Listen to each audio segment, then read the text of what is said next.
느헤미야 8장 1절에서 12절까지입니다. 느헤미야 8장 1절부터 12절까지.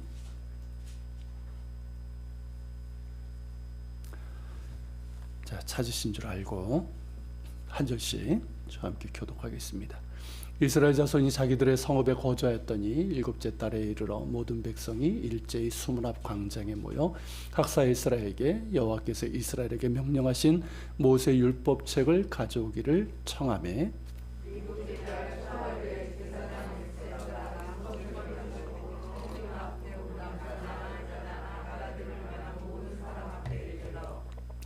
수문 앞 광장에서 새벽부터 정오까지 남자나 여자나 알아들을 만한 모든 사람 앞에서 읽음에 뭇 백성이 그 율법책에 귀를 기울였는데,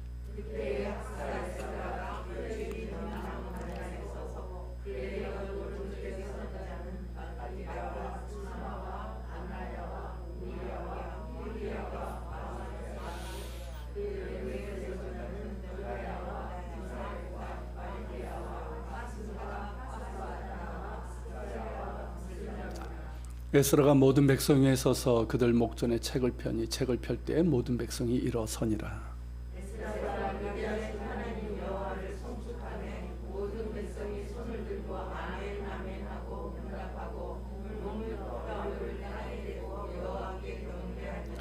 예서와 바니와 세레바와 야민과 악굽과 사브데와 호디아와 마세야와 그리다와 아세랴와 요사밧과 하난과 블라와 레이 사람들은 백성이 제자리에 서 있는 동안 그들에게 율법을 깨닫게 하였는데, 하나님의 율법책을 낭독하고 그 뜻을 해석하여 백성에게 그 낭독하는 것을 다 깨닫게 하니, 즉 백성이 율법의 말씀을 듣고 다 우는지라. 총독 느헤미야와 제사장 겸 학사 에스라와 백성을 가르치는 레위 사람들이 모든 백성에게 이르기를, 오늘은 너희 하나님 여호와의 성일이니 슬퍼하지 말며 울지 말라 하고, 느헤미야가 또 그들에게 이르기를, 너희는 가서 살찐 것을 먹고 단 것을 마시되 귀하게 죽는 한 자에게나 나누어 줘라. 이날은 우리의 성일이니 근심하지 말라.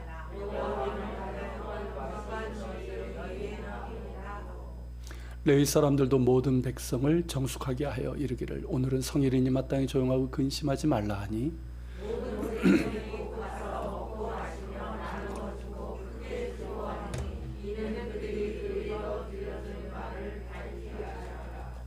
아멘. 네, 오늘은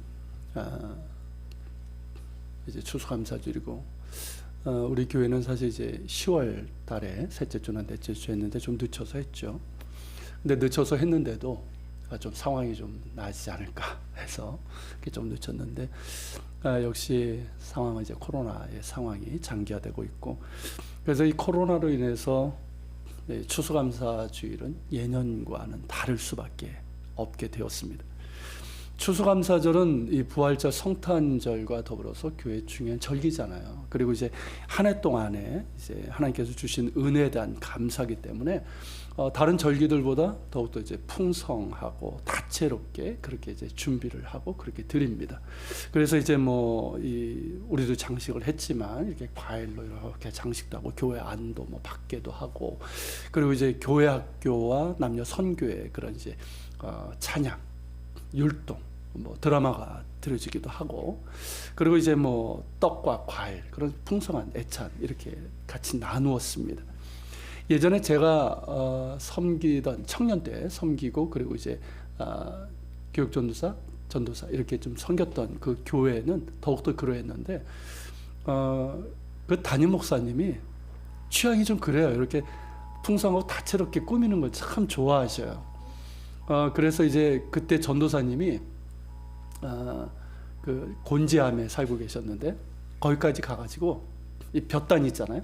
볕단을 갖고 와서 교회 입구에다 이렇게 둘러가지고 장식을 하고, 또 나무도 하나 이제 쓸어 와가지고 나무를 이렇게 교회 옆에다 이렇게 묶은 다음에 실로 귤을 이렇게 묶었어요. 그래가지고 지나가는 분들이, 그때만 해도 11월 셋째 주니까 사람들이 감이야? 이렇게 속기도 하고 참새마저도 속아가지고 그걸 이제 쪼는 그런 모습도 보았습니다. 그뿐만 아니라 이제 교회 안에도 풍성하게 이제 장례식을 하고 또 이제 밖에다가는 이렇게 사과를 이렇게 펼쳐놔가지고 지나가는 사람들이 그냥 자유롭게 가져가도록 하고 또 이제 떡도 나누고 또 이웃과 나누고 그런 시간을 보냈어요. 그런데 이제 올해는 그 교회도 그렇게 할 수 없는 상황이 됐죠. 그 교회뿐만 아니라 모든 교회들이 지금 예전과는 다를 수밖에 없는 그런 추수감사절 그렇게 드리고 있습니다. 이렇게 올해는 이제 코로나로 인해서 우리가 이제 예전과 같은 추수감사 예배를 드릴 수 없지만 코로나도 막을 수 없는 것이 있어요. 그게 뭘까요? 감사예요. 하나님께 드리는 감사. 이 감사로 드리는 예배. 이거는 코로나가 막을 수 없죠. 그 어떤 것도 막을 수가 없습니다. 사실 이것이 추수감사절의 중심 아닙니까? 그렇죠. 자칫하면 이렇게 뭐 장식하고 어떤 발표 비슷한 거 있잖아요. 찬양 뭐 노래 이런 거 준비하고 뭐 애찬 준비하고 그렇게 하다가 바쁘게 보낼 수도 있고 그리고 이제 그런 것들을 이제 보는 입장에서 발표를 보는 입장에서 그러고 이제 뭐 지나갈 수 있는 그런 이제 추수감사절인데 올해는 어떻습니까? 그런 것들을 제대로 할 수 없으니까 오히려 차분하게 한 해를 돌아보면서 하나님의 은혜를 기억하면서 이렇게 감사드릴 수 있는 예배.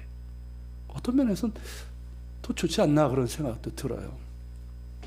그리고 진정한 의미에서 이것이 감사가 아닌가 싶습니다. 그렇죠? 그러니까 코로나로 해서 제한되어 있고 우리의 삶 역시 답답하고 참 쉽지 않은 상황이지만 오히려 이러한 때 감사할 수 있는 것이 진정한 감사가 아니겠습니까? 무언가 풍성해서 잘 돼서 정말 내 손이 가득해서 드리는 감사도 귀하고 마땅히 감사해야 되겠지만 답답하고 정말 어렵고 힘들 때 드리는 감사야말로 진정한 감사이고 참된 믿음의 열매가 아니겠습니까? 하나님께서 내게 주신 것들로 인해서 우리는 감사할 수 있습니다. 내가 바라던 것들, 내가 구하던 것들이 이루어졌을 때 우리는 감사할 수 있죠. 마땅히 감사해야 됩니다. 하지만 그렇지 않을 때 내가 원하는 대로 되지 않았을 때 내가 구하는 것들이 이루어지지 않았을 때 우리는 무엇으로 감사할 수 있을까요? 원하는 대로 되지 않고 길이 막히고 답답하고 때로는 실패하고 그런 이제 답답하고 힘들고 고된 시간들이 계속 이어질 때 우리는 그때도 감사할 수 있을까요? 올해 같은 경우 말입니다. 여러분들은 무엇으로 감사하십니까? 오늘 본문이 참된 감사의 모습을 보여주고 있어요. 사실은 이 감사로 가는 여정을 우리에게 보여주고 있습니다. 자, 지난 주 중에는 우리가 이제 추수감사절 특세로 이렇게 뭐 진행을 해서 잠시 쉬었지만 계속해서 에스라 느헤미야서를 새벽 기도회 때 이렇게 말씀을 나누었죠. 그 새벽 만나를 듣고 읽고 묵상하신 분들은 그 내용을 아실 거예요. 다 아시라고 믿습니다. 아멘이 없으시네. 자, 이 에스라 느헤미야는 바벨론 포로에서 이제 돌아온 예루살렘으로 돌아온 이 귀한 자들의 공동체, 이 귀한 공동체라고 얘기를 할 수 있는데요. 이들에 대한 기록이죠. 바벨론에 의해서 나라가 멸망당하고 이제 포로로 끌려간 지 70년 만에 그게 이제 예레미야 등의 선지자를 통해서 하나님께서 약속하신 거잖아요. 그 약속대로 다시 그들의 땅으로 돌아오게 됩니다. 자, 고국으로 돌아오는 거예요. 70년 만에. 얼마나 감격적이고 얼마나 정말 꿈에도 그리던 그런 일이었겠습니까? 게다가 이들에게는 사명이 주어졌잖아요. 성전 재건 그리고 예루살렘 성을 재건하는 그 사명이 주어졌습니다. 가슴이 뜨거워지는 일이죠. 고국으로 돌아갈 뿐만 아니라 성전을 다시 재건하고 그 예루살렘 성을 재건하는 사명을 갖게 됐잖아요. 얼마나 감격적이고 가슴이 뜨거웠겠어요. 마치 그들은 개척자처럼 개척자와 같은 그런 심정과 비전을 가지고 고국으로 왔습니다. 그런데 현실은 어땠습니까? 그들의 기대와는 달랐어요. 물론 이제 폐허가 된 채로 지금 돼 있다는 그런 거는 알고 있었지만 실상은 더욱더 나빴고 또 주변 상황도 좋지가 않았습니다. 폐허가 된 고국 땅에서 다시 정착하면서 살아가야 되는 거잖아요. 모든 터전을 지금 가지고 온 거예요. 이제 그 땅에서 이 예루살렘 유다 땅에서 다시 정착하면서 살아가야 되는데 이게 쉽지 않은 거예요. 우선 적대자들이 나타났어요. 이들은 누구냐면 같은 유다 사람들이에요. 이들은 포로로 끌려가지 않고 고국 땅에 남아 살던 비천한 자들이었습니다. 바벨론이 이 유다 사람들 모두를 포로로 끌고 간 게 아니에요. 그러니까 중산층 이상의, 흔히 말하는 뭐 엘리트층이라고 할 수 있는 중산층 이상의 이 사람들만 포로로 끌고 간 거죠. 그리고 나머지 뭐 가난하고 뭐 성경에 이제 비천한 자들이라고 되어 있는데 이 사람들은 그 땅에 그대로 남아 있었단 말이죠. 이들을 이제 히브리어로는 아마 아레츠, 우리말로 하면 그 땅의 백성이라고 합니다. 이게 나와요. 그 땅의 백성, 그 땅의 백성. 그래서 이들이 있었단 말이죠. 자, 생각해 보십시오. 자, 귀한 자들. 과거 예루살렘에 살았을 때 멸망하기 전에는 그들의 땅이었죠. 중산층이 있으니까 자기 땅이 있지 않았겠습니까? 그들이 살았던 땅이에요. 그런데 70년 만에 다시 돌아오니까 어떻습니까? 돌아와가지고 자기들의 땅이라고 주장할 수 있죠. 당연히. 이 땅은 내 땅이었어 주장할 수 있단 말이죠. 그런데 거기엔 누가 살고 있습니까? 그 땅의 백성들. 과거에는 땅이 없었던 사람들이겠죠. 그러나 그들이 임자 없이 폐허가 된 그 땅을 경작하며 그렇게 살고 있었단 말이죠. 자, 그들에게 이 소유권을 주장하니까 이 그 땅의 백성들이 어떠할까요? 순순히 당신들 땅이야? 돌려줄까요? 아니란 말이죠. 그러니까 마찰과 충돌이 생길 수밖에 없는 거예요. 적대적으로 대할 수밖에 없는 거죠. 그러니까 우리나라의 경우도 그럴 수 있다는 생각이 들어요. 우리가 이제 통일이 됐다고 치고, 자, 과거에 북한에 살았던 분들, 그분들 중에는 집문서, 땅문서 가지고 내려오신 분들 많습니다. 자, 통일이 됐어요.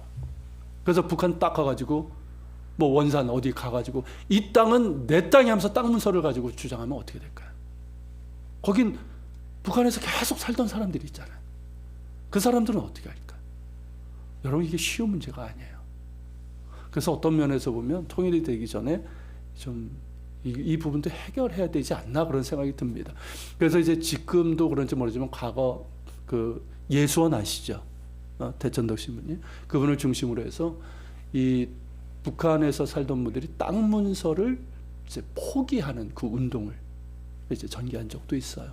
어쨌든 그렇고요. 자, 이렇게 이제 귀한 자들과 그 땅의 백성들 간의 갈등이 있었지만 큰 충돌은 있지 않았습니다. 자세한 내용은 나오지 않지만 여러 정황을 보면 귀한 자들이 값을 치른 것 같아요. 비록 자기들의 뭐 쉽게 하면 땅 문서가 있지만 값을 치르고 그 땅의 일부를 구매한 것 같고, 또 그 땅의 백성들과도 화해하면서 이게 같이, 어차피 폐허가 된 땅이 훨씬 더 많거든요. 그 땅을 개건하며 살았던 것 같습니다. 같은 민족이니까. 예루살렘을 비롯해서 많은 지역이 사실 폐허가 된 채로 버려져 있었고 황무지가 많았기 때문에 그 땅에 정착하며 살아간다는 건 쉬운 것이 아니었어요.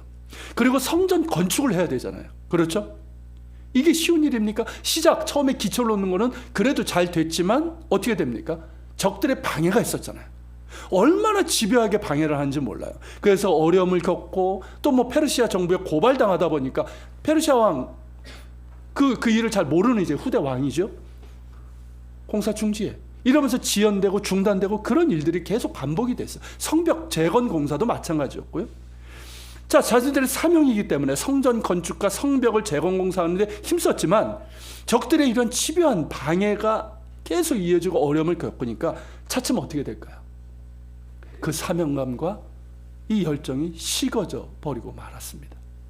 그리고 그들의 우선순위는 그 땅에 정착하며 먹고 사는 것이 되고 말았어요. 이건 역시 쉽지 않았거든요. 앞서 말씀드린 것처럼 정말 모든 것을 새롭게 시작해야 되는 거예요. 그리고 주변에 이방인들의 그런 위험도 있었단 말이죠. 그러다 보니까 점점 성전 건축과 예루살렘을 재건하는 일은 뒤로 밀리게 됩니다. 먹고 사는 것이 우선이 되고 맙니다. 자신들의 사명도 잊어버리고 심지어 자신들의 정체성까지도 잊어버리고 만 거예요. 급기야 이방인들의 가정한 관습을 받아들이고 따라하는 그런 지경이 된 거예요. 그러니까 이 세상 사람들과 똑같이 되고 만 거죠. 여러분, 경우는 다르지만 이런 일들이 우리에게도 나타납니다. 어쩌면 지금 이 코로나의 상황이 우리를 그렇게 만들어 가는 건 아닌지 모르겠어요. 예전처럼 교회에 나와서 함께 예배하고 봉사하고 또 섬기고 교제하는 이런 일들이 지금 어려워지면서 그리고 코로나로 인해서 경제 상황이 지금 좋지 않고 계속 이제 그렇지 않습니까? 그러다 보니까 우리의 관심이 어디로 가게 될까요?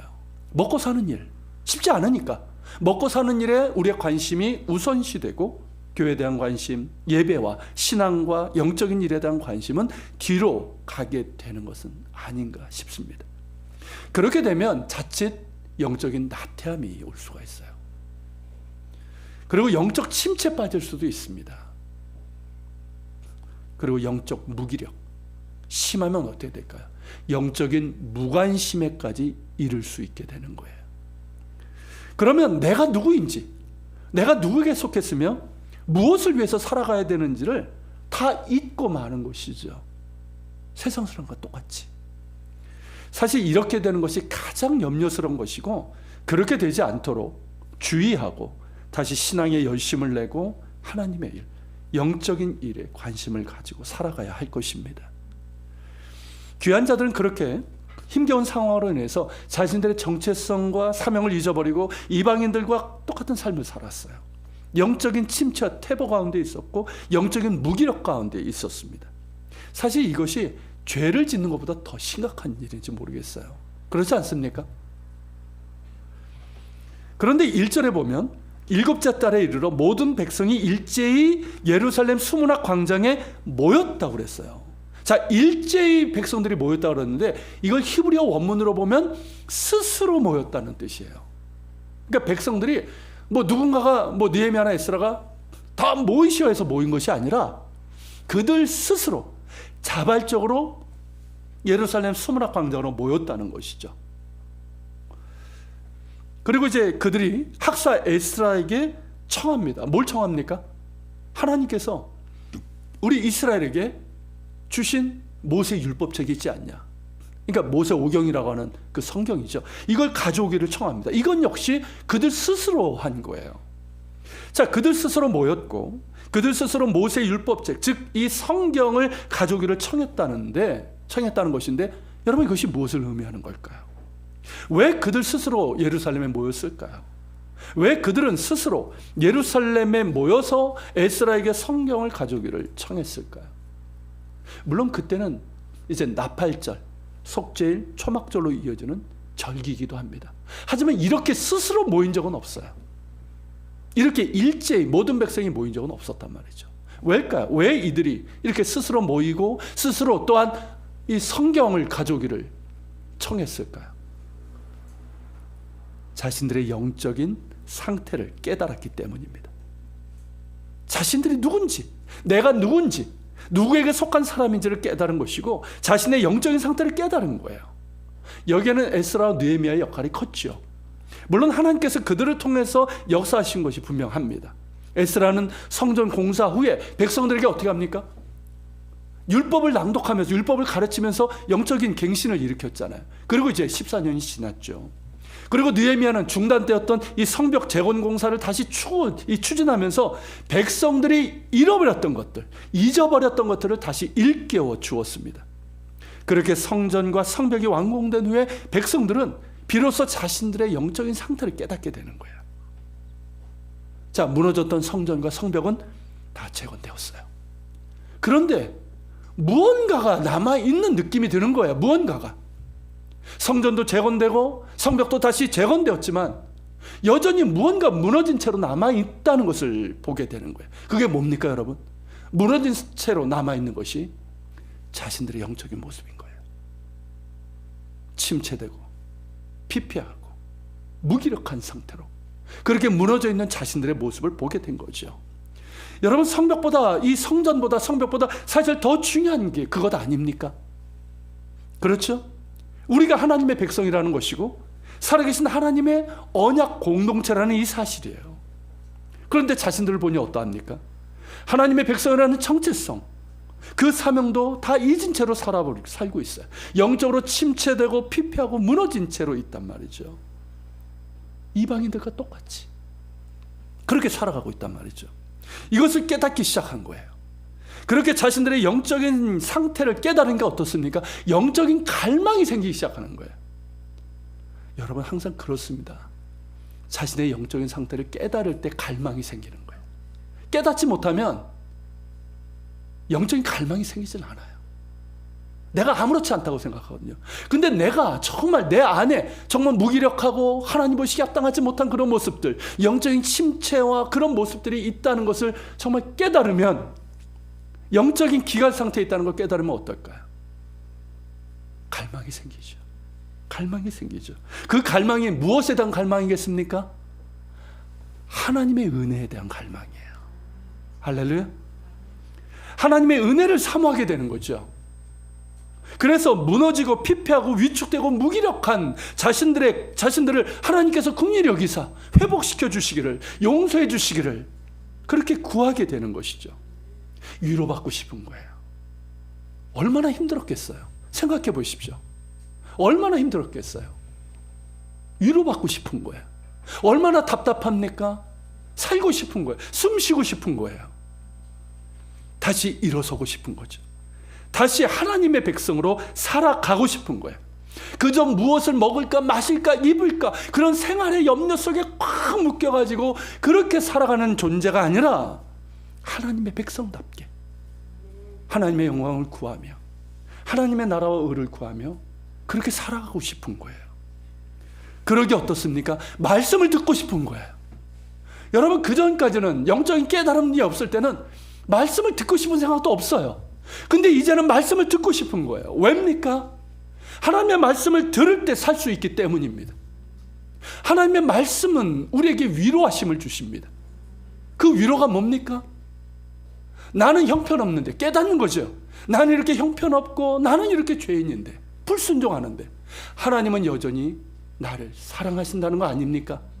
너는 내 것이라고 하는 거 아닙니까? 내가 너를 존귀하게 여긴다는 거 아닙니까? 그러니까 그 말씀에서부터 위로가 주어지는 거예요. 그리고 하나님 앞에, 거룩하신 하나님의 말씀 앞에 나를 비추니까 내가 합당치 못한 거죠. 그 죄가 깨달아지게 됩니다. 죄가 보이는 거예요.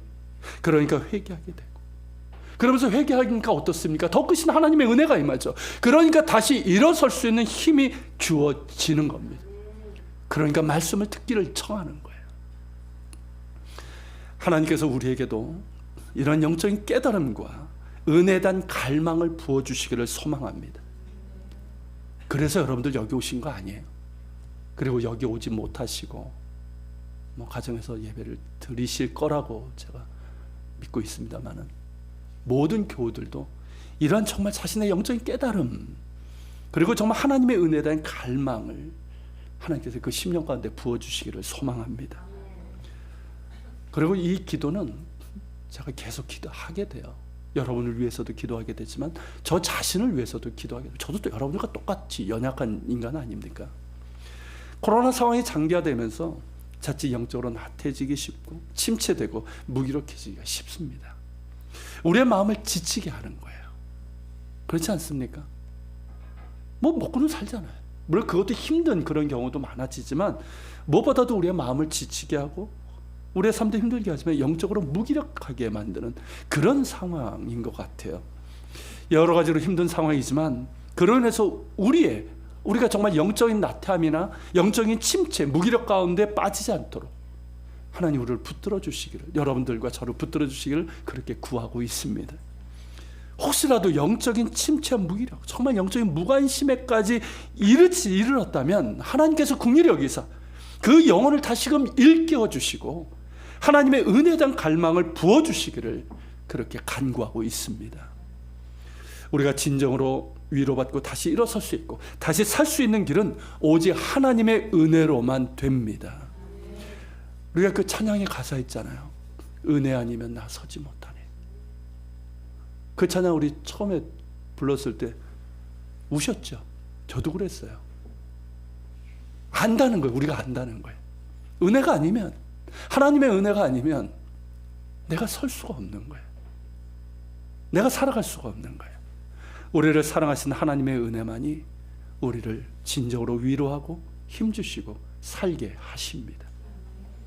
그리고 무엇보다 살아계신 하나님의 말씀을 들을 때 진정한 위로와 회복이 가능해지는 거예요. 하나님의 말씀은 살아있고 운동력이 있습니다. 그냥 어떤 종교의 경전이 아니란 말이죠. 좋은 어떤 그런 책이 아니란 말이죠. 살아계신 하나님의 말씀입니다. 그렇게 살아있고 운동력이 있는 거예요. 그래서 좌우의 날선 어떤 검보다도 예리해서 그래서 우리의 영혼의 깊은 곳까지 찔러 쪼개며 우리의 마음의 생각과 뜻을 꿰뚫어 보십니다. 우리의 영적인 문제, 우리의 삶의 문제가 무엇인지를 보게 하시는 거예요. 깨닫게 하시는 거예요. 무엇이 하나님이 기뻐하시는 뜻인지를 알게 하시는 거예요.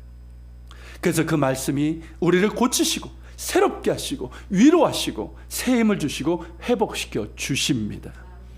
코로나 상황이 장기화되고 있지만 오히려 하나님의 은혜를 더욱더 사모하시고 또 예배의 자리, 말씀의 자리를, 말씀을 듣는 자리를 더욱더 사모하시기를 바랍니다. 여기 와서 같이 예배 드리면 제일 좋겠고요. 그렇지 못한 상황이어서 가정에서 예배 드리더라도 여러분 언제나 하나님의 은혜를 사모하시길 바랍니다. 그리고 하나님의 말씀을 사모하세요. 단 거 아니에요. 하나님의 은혜를 사모하며 정말 말씀을 사모하면서 말씀 가운데 내가 위로를 받고 힘을 얻어야 되잖아요. 그렇게 늘 가까이 하실 수 있기를 바랍니다. 그렇게 백성들이 자신들의 영적인 상태를 깨닫고 하나님의 은혜를 갈망하며 말씀을 듣고자 했습니다. 이게 이제 학사 에스라가 성경 두루마리, 그때 두루마리였잖아요. 두루마리를 이제 펴서 낭독을 했고, 그리고 이제 이 말씀이 낭독이 되지만 말씀을 깨닫기는 어렵잖아요. 그러니까 이제 제사장들과 레위인들이 백성들 중간중간에 서가지고 그 말씀의 뜻을 해석해 주었어요. 그렇게 새벽부터 정오까지, 그러니까 6시간에서 7시간 동안 그렇게 말씀이 선포되고 해석되고 말씀을 기울여 들었다는 거야. 우리는 1시간 말씀 듣는 것도 힘들어하는데 6, 7시간을 그렇게 들었다는 거죠. 그만큼 여러분 은혜에 대한 갈망, 이 말씀을 듣고자 했다는 것이죠. 그러자 여러분 어떤 일이 일어납니까? 어떤 일이? 이렇게 말씀을 들으니까 어떤 일이 일어나나요? 모든 백성들이 울기 시작합니다. 뭘까요 이게? 회개의 눈물이에요. 회개의 눈물이 터지기 시작한 거예요. 하나님의 말씀이 바르게 선포되고 바르게 해석되고 또 바르게 듣고자 하니까 회개의 역사가 일어난 거예요. 하나님의 말씀이 선포되는 것에 회개의 역사가 일어납니다. 이게 회복이에요. 회복의 역사예요. 회개가 뭡니까 여러분? 단순히 죄를 뉘치는 게 아니잖아요. 돌이키는 거잖아요. 이게 회복이죠. 진정한 회복이 일어나는 거예요. 성령의 임재와 역사가 일어납니다. 그래서 참된 위로와 변화와 회복과 이 부흥의 역사가 일어나게 되는 것이죠. 참으로 아름다운 모습입니다. 우리에게도 이러한 은혜의 역사가 있기를 소망합니다. 여러분들이 여러분 개인적으로도 말씀을 가까이 하십시오. 더욱더 말씀을 가까이 하시고 읽으시고 묵상하세요. 여러분들이 개인적으로 말씀을 가까이 할 때도 이런 은혜의 역사가 있기를 바랍니다. 그리고 함께 예배드리며 함께 말씀을 들을 때도 성령께서 여러분 모두에게 귀 있는 자들이 되게 하시고 그 마음 가운데 은혜 부어주셔서 이러한 진정한 회복의 역사가 있기를 축원합니다. 백성이 말씀을 듣고 울면서 회개하자 에스라 느헤미야는 뭐라고 얘기합니까? 오늘은 여호와 하나님의 성일이니 슬퍼하지 말고 울지 말라고 얘기합니다. 그때가 나팔절 그리고 초막절 이렇게 쭉 이어지는 이렇게 절기였거든요. 초막절이 뭡니까 여러분? 오늘로 하면 추수감사절이에요. 여러분 이 절기는 뭡니까? 여호와의 성일이죠. 하나님의 은혜로 충만한 그런 성일입니다. 그래서 울음을 그치라는 것인데 그보다 더 중요한 이유가 있어요. 자, 10절에서 느헤미야가 이렇게 말합니다.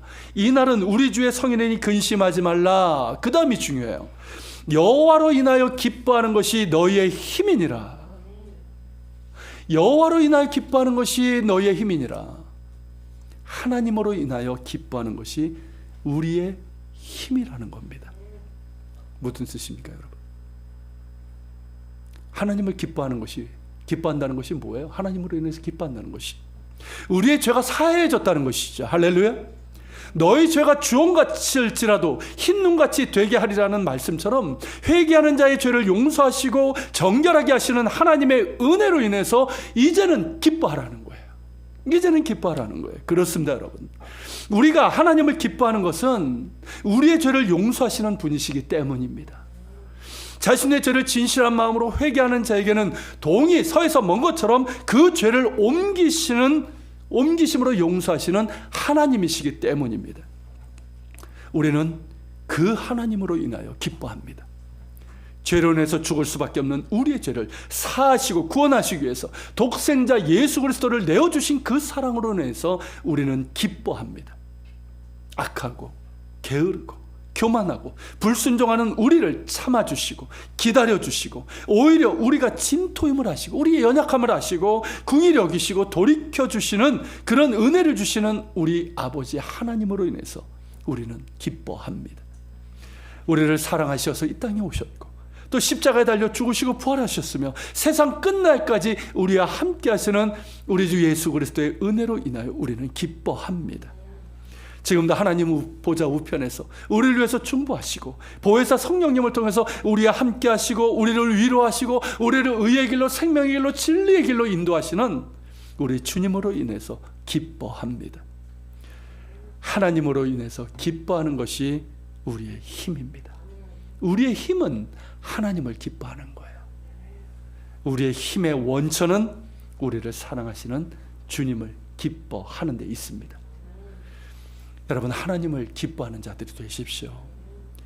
여러분, 성경 기자들이 고백하는 것처럼 주와 같은 분은 이 세상에 없습니다. 돌아보십시오. 하나님과 같은 분이 어디 있습니까? 우리 주님과 같은 분이 이 우주에 어디 있습니까? 그 누구와 비교할 수 없고 오직 하나님만이 우리를 사랑하시고 살아계신 유일한 하나님이시고 지극히 거룩하시고 가장 크신 하나님이십니다. 우리가 감히 가까이 갈 수 있는 그런 분이 아니에요. 그런데 그분이, 그 하나님이 우리를 사랑하신다는 겁니다. 그 죄를 참회하며 회개하는 자에게는 용서의 은혜를 베푸시고 말씀으로 우리를 새롭게 하시고 또 위로하시고 길을 비추시고 인도하시고 세상 끝날까지 우리와 함께 하십니다. 여러분, 믿음이 뭡니까? 믿음이 뭘까요? 그냥 종교 하나 믿는 걸까요? 하나님의 존재를 믿는 걸까요? 믿음은 그런 게 아니에요. 믿음은 하나님을 기뻐하는 것입니다. 하나님을 기뻐하니까 신뢰하는 거죠. 그분을 믿는 거예요. 하나님을 기뻐하니까. 여러분, 소망이 뭡니까? 소망은 하나님을 기뻐하는 가운데 인내하고 하나님을 기뻐하는 중에 바라는 거예요. 그게 소망이에요. 여러분, 사랑이 뭡니까? 하나님의 사랑을 기뻐하는 거죠. 하나님의 사랑을 기뻐하면서 나도 하나님을 사랑하고 이웃을 사랑하는 거예요. 그리고 오늘 추수감사주일인데 여러분, 감사가 뭡니까? 감사는 하나님을 기뻐하는 거예요. 다른 거 아니에요. 하나님을 기뻐하는 거예요. 이처럼 우리를 사랑하시고 우리의 죄를 사하시고 한없는 은혜와 사랑을 베푸시는 하나님을 기뻐하는 거예요. 여러분, 하나님을 기뻐하십시오. 하나님의 은혜와 사랑에 기뻐하십시오. 그리고 그 하나님이 나의 하나님으로 인해서 하나님이신 것으로 인해서 기뻐하십시오. 그렇지 않습니까, 여러분? 살아계신 하나님이, 지극히 거룩하시고 크신 그 하나님이 나의 하나님이십니다. 얼마나 이게 기가 막힌 일입니까? 그 거룩하시고 크신 하나님이 나의 하나님이세요. 죄인을 긍휼히 여기시고 자비로 돌보시고 사랑으로 기다리시고 붙드시는 하나님이 나의 하나님이세요. 당신의 독생자를 우리를 위해서 내어주신 그 하나님이 나의 하나님이십니다. 생각하면 생각할수록 얼마나 감사한지요. 하나님이 나의 하나님이신 것이 얼마나 감사한지요. 하나님이 나의 하나님이신 것으로 인해서 기뻐하십시오. 그것이 바로 감사예요. 그리고 하나님이 하나님이신 것으로 인해서 기뻐하십시오. 하나님이 하나님이신 것으로 해서 기뻐한다. 참, 이 말에는 많은 의미가 담겨져 있는데요. 하나님께서 우리에게 주시는 은혜, 많은 은혜와 복으로 인해서 우리는 기뻐하며 감사를 드릴 수 있습니다. 마땅히 드려야죠. 그리고 이렇게 좋은 하나님이, 좋으신 하나님이 나의 하나님인 것으로 인해서 우리는 기뻐하며 감사할 수 있습니다. 그런데 정말 기쁜 감사는 뭘까요? 하나님이 하나님이신 것으로 인해서 감사하는 거예요. 오직 하나님만이 하나님이십니다. 오직 하나님만이, 그분만이 하나님이신 거예요. 오직 하나님만이 홀로 거룩하시고 살아계시고 영원하신 하나님이십니다. 오직 하나님만이 영광과 존귀와 찬양과 경배를 받으시기에 합당하십니다. 오직 하나님만이 사랑이시고 우리와 사랑의 관계를 이루어 가시는 하나님이십니다. 세상에 그 어떤 다 죽은 신들 아닌가, 우상 아닙니까? 세상에 어떤 신이 이렇게 우리를 사랑하며 우리와 사랑의 관계를 맺어갑니까? 하나님밖에 없어요. 오직 하나님만이 우리를 사랑하시고 우리를 구원하시고 우리와 영원히 함께 하십니다.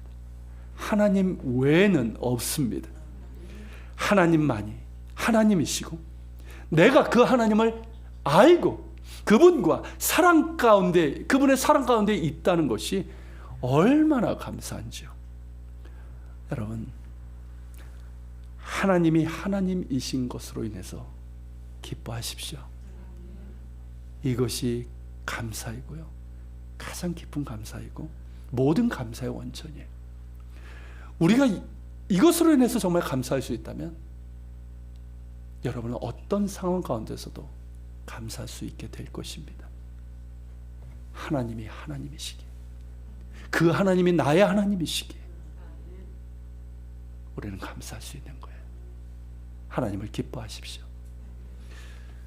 더불어서 하나님을 기뻐하는 이 감사는 그 은혜와 함께 나누는 사랑으로 이어져요.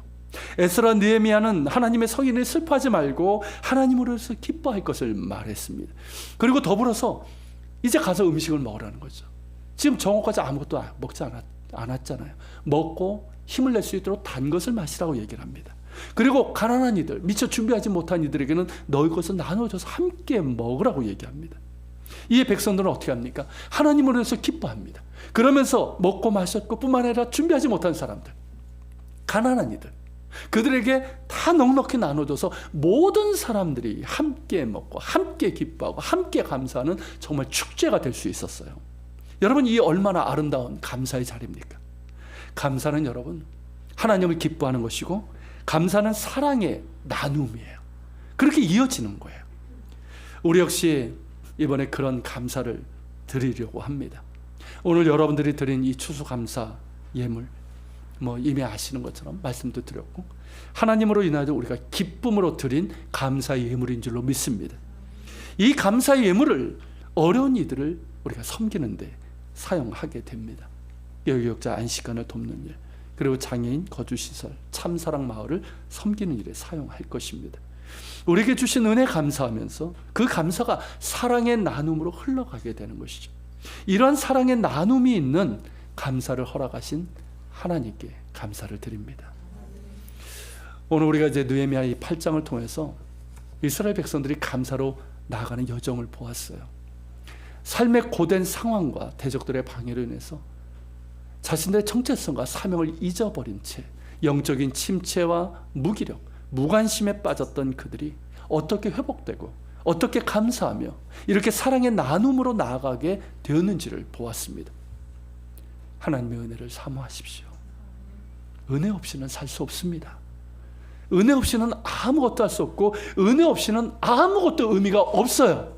내가 무엇을 이루었다 한들, 무엇을 했다 한들 하나님의 은혜 없이 됐다면 그건 의미 없는 거예요.